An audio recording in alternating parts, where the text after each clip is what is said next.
All right, so we're going to look at tree diagrams as our lesson for today, and this is going to wrap up chapter 5.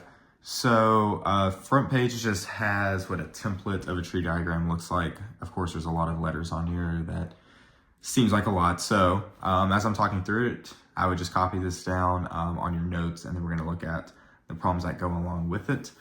Basically what's happening, we have two events. So we have event A right here, and then we also have event B.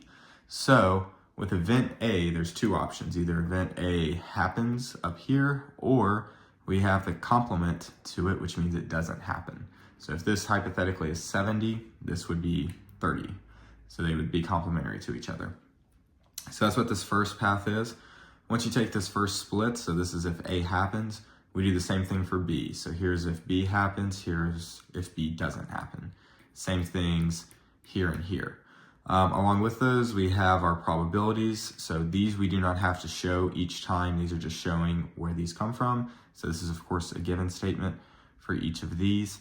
And then after we do those, we will get our percentages. So for example, again, if this is 70%, let's say this is 50%. To get the probability of both, we'll just multiply those together and write whatever the percentage is there.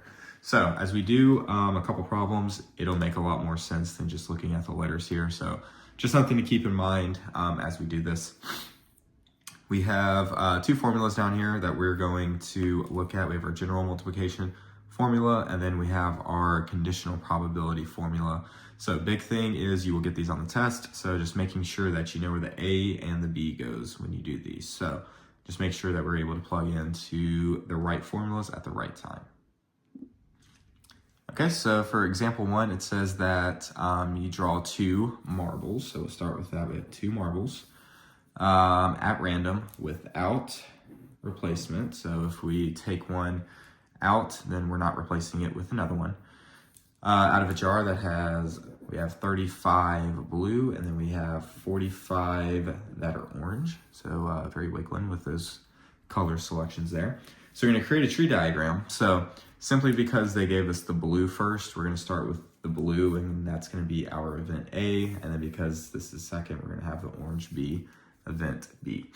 So to draw, we'll just need a little starting point right here. And then this is going to break into our two options. So we're going to have B for blue, and then we're going to have O for orange. So these are going to be the two that we are going to split into, because these are the two options that you have. I'm actually going to scratch out this A and B. We actually don't need that right now, so just a little goof there, but we'll be all right.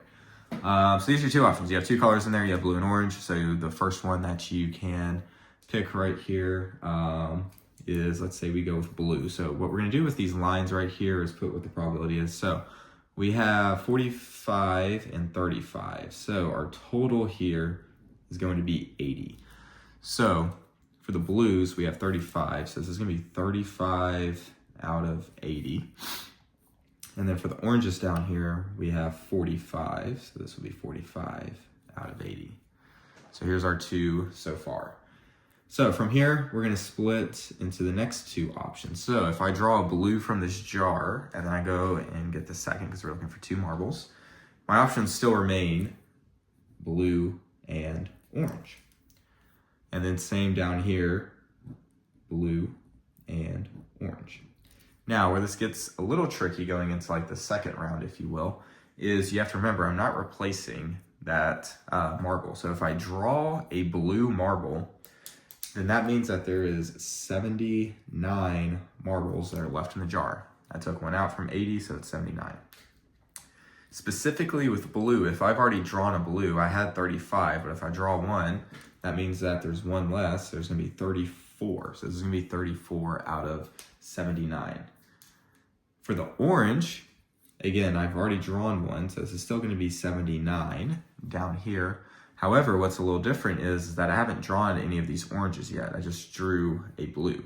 So therefore, this number is still gonna be 45. So then, what we're gonna have is this is gonna equal the probability of blue and blue. This one's gonna be the probability of blue and orange. orange. So here in a second, we'll get what these probabilities actually are. We'll do the same thing down here for O. So same concept where this is going to be out of 79 because I've already drawn the one for 80.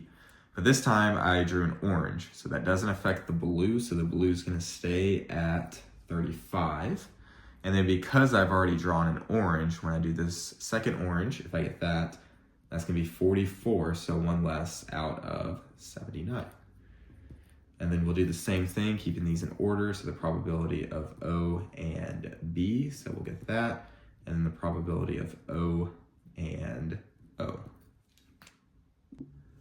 All right, so now we're going to take our calculator and type these in. So if we go alpha y equals to get a fraction. So we're gonna start with the two blues. So if I just kind of follow the path, I already have all my fractions here. So this is gonna be 35 over, delete that, 35 over 80.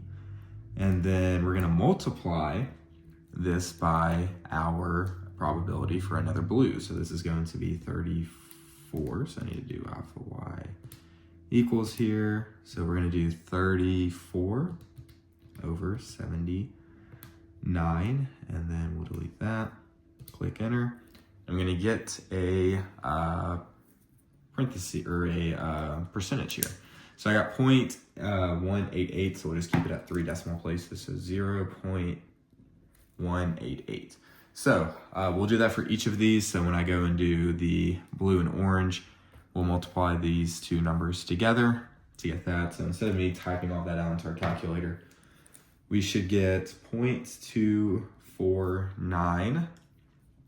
We'll get the same thing for the one right below it. And then the two oranges has our highest probability of 0.313. So from here, we're now going to answer our questions. So for letter B, it says, what's the probability that both marbles are orange? So this is gonna be the probability of orange and orange. So because I've already done all of this math, it makes it pretty easy. So if you just do this to start with your tree diagrams, all the numbers are already there for us. So especially in this case, these match. We should hopefully see that 0.313. All right, below that for C, it says, what's the probability you draw two marbles that are the same color? So this one specifies orange. This one's just saying if they're the same color. So of course we'll have the two oranges, but we'll also have the two blues as well. So for these, we're gonna add them together because it's a probability that we just draw the same color. So this could be or right here. So this is an or situation where we add. So this is gonna be 0.313 plus 0.188. So it should give me 0.501. And the last one here for D. So this is gonna be one of those formulas that we used on the previous page. So we're gonna look at either using one of these two formulas. It says, what's the probability that the second marble is blue, and then I have a big word right here, given that the first marble was orange? So I have a given statement right here. So hopefully remember from last lesson that if I have a given, this is now going to be basically my new total that's going to go on the bottom. So this is my denominator. So if we look back to the formula really quick, right here is going to be where we have always put the new total right here. So that's going to go on bottom. So in that case, your B is actually going to be orange. So I'm going to rewrite our formula here so we can reference it. Probability of A given B is equal to the probability of A and B over the probability of B.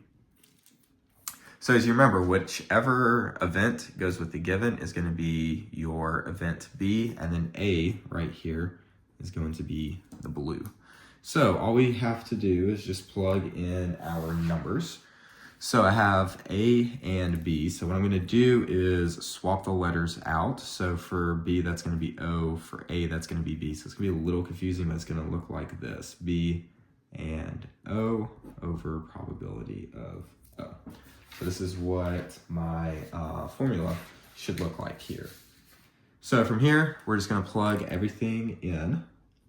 So B and O, if I look up, I already got that done. So that's going to be 0.249 over the probability of O. So if I look right here, here's the probability of O. It's going to be this fraction right here. So I'm going to write this as a fraction. Okay, so from here, we can just plug this into our calculator. I would plug it in exactly like this. So alpha y equals will give me the fraction. So numerator up top is 0.249. Right below that, I need to put in another fraction. So alpha y equals again to give me 45 over 80.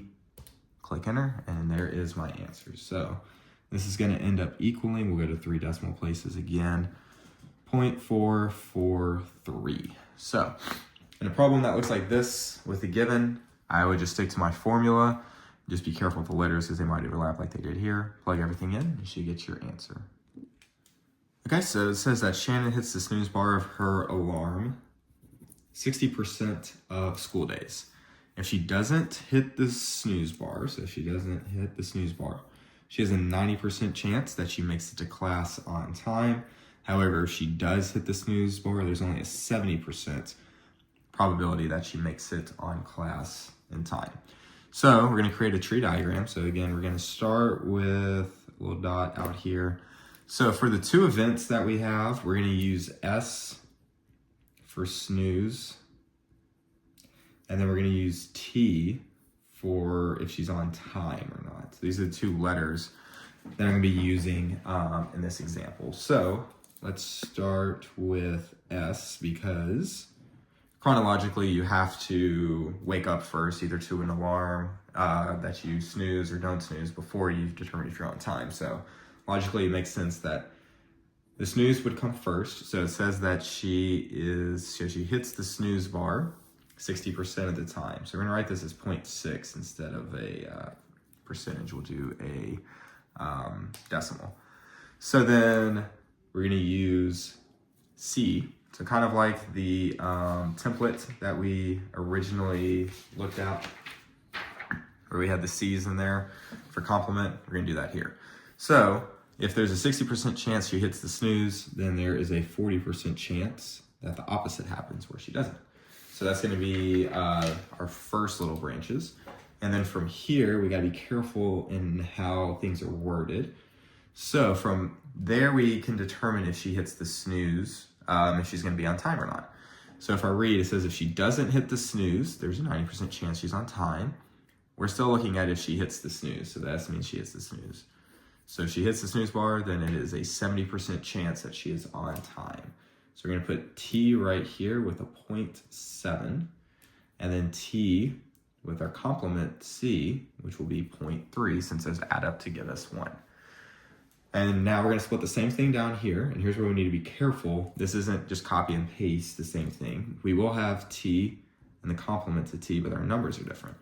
So if she doesn't hit the snooze bar, then there's a 90% chance that she makes it to class on time. So we're going to have a 0.9 for making it on time, and then a 0.1 right below it for its complement. So then from here, we can go ahead and write, and it is really important to write exactly what these letters are. This S and T, write that there. This one's the probability of S and T with the complement. And then now I'm getting into the snooze complement and T, and then the probability of the snooze complement and the time complement. So like I said, I know that this seems like a lot of writing, but it's extremely important that we write these because it's going to help us with the questions and making sure that we get them right. So all we have to do now is be able to figure out what each of these equal. So same thing as last time, instead of fractions, we have decimals, but we're still just going to multiply. 0.6 times 0.7, that we can just plug into our calculator if we do not know. But when we type that in, we should get 0.42. So this is going to be 0.42. And we'll do the same thing. Right here, we're going to get 0.18. And then I got 0.4 times 0.9, so it's going to be 0.36. And then 0.4 times 0.1, so it's going to be 0.04. These four numbers right here, same as the previous problem. If you add them up, it should equal 1. So that's going to cover all of our percentages. All right, so let's take a look at B. B says, what's the probability that she hits the snooze and is late for class. So late would be your complement to T because she would not be on time. So this is the probability of S and the complement to T. So again, we've already done the work to find this. So this one's going to be right here. Very easy. So our answer here is going to be 0.18. Now C is pretty interesting. It just says on a randomly chosen day, what's the probability that she is just late for class? So for this, if she is late, it is the complement of T. So we're finding just a complement of T.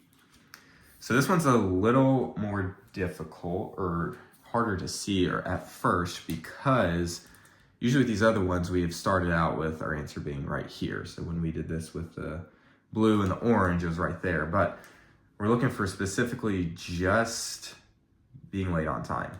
So what we have to do now is look at our 4 options, specifically the 4 options or the which ones have the complement to time.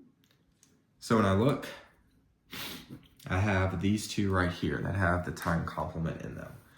So that's going to be 0.18 plus 0.04. So I'm going to add both of those together, which is going to give me 0.22. And this is the probability that she's late. And of course, if it asks for a complement or if she's on time, we can add these other 2 together here, these 2, to get that. All right, and the last one for C, it says, what's the probability that she hits the snooze? But if I'm careful, or if I read carefully, I see I have another given here. Given that she was late for class. So snooze is S, and then of course we have TC, late for class. So when we go and write this, we have the probability. So here's my event B, as a bad voice crack, apologies. Here's my event B right here. So event A, so this is gonna be S, and then the complement of T. So this is the same formula that we did on the previous one. So there and there. So this is what we're going to use. So I know that this is going to be the probability of S and the complement to T over the probability of the complement to T. So from here, I just need to plug in. So I can find this over here, specifically the second row right here is going to be 0.18. And then I need the probability of just her being late. Luckily, the problem before, I already established that because this one was the probability of being late. So if we are observant, we see that exact same thing there. So this is going to be 0.22. So then from here, I'm going to divide each of these numbers into my calculator. 0.818, so this is how often that she is going to be late. So with these problems, we do need to be careful. Of course, if I set up a given problem and I get an answer that's larger than 1, something went wrong, so I need to make sure I double check. But important we read carefully, but most importantly, doing this. You will be tested on this, of course, but this, as you see, benefits you greatly when you get into these problems. So on the back to this is number 3 with Spotify. This one is a pretty crazy one where it breaks into 3 different sections. I'm just going to quickly flash what that looks like. Yeah, not great. So you do not have to do this problem for your notes. You will not see a question that is going to have 3 different branches it splits into. So to save time, that's it. When you do your practice, number 2, the second page of the practice, you do not have to do either because that one is also a similar one where it branches out into 3 different ones. So this is the end of the notes. So do the rest of the practice, do as much as you can. When I get back, we will go over the review. I'll have a review for you and we'll take our chapter 5 test. Also, because A-Day, I haven't told this yet, congratulations. When you take the chapter 5 test, this will be an open notes test. So hopefully you watched this video, understood it, took the notes down, because when I walk in on Tuesday, you get to use your notes on Wednesday, you'll get to use your notes for that. So yeah, there you go. So start the practice. Hopefully we're able to kind of piece this together, and then I will see y'all next week.